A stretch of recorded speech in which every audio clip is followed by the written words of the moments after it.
Сега друга работа која што е исклучиво битна.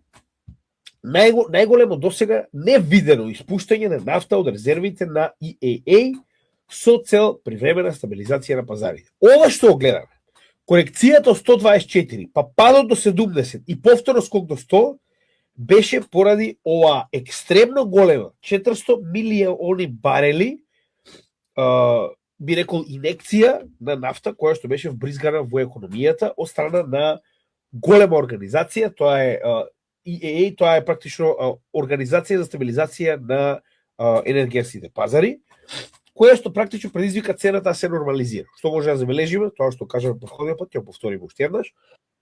Споредбено со претходните вакви кризи, каде што сме имале ситуации од типот Голска војна, само 17 милиони барели, ова е Катрина ураганот, само 60 милиони барели, Либиската војна 60 милиони барели и Украинската војна 182 милиони барели. Ова се досега најголемите интервенции на ова, би рекол, организација од повеќе од 70 земји за тоа да го стабилизира пазарот.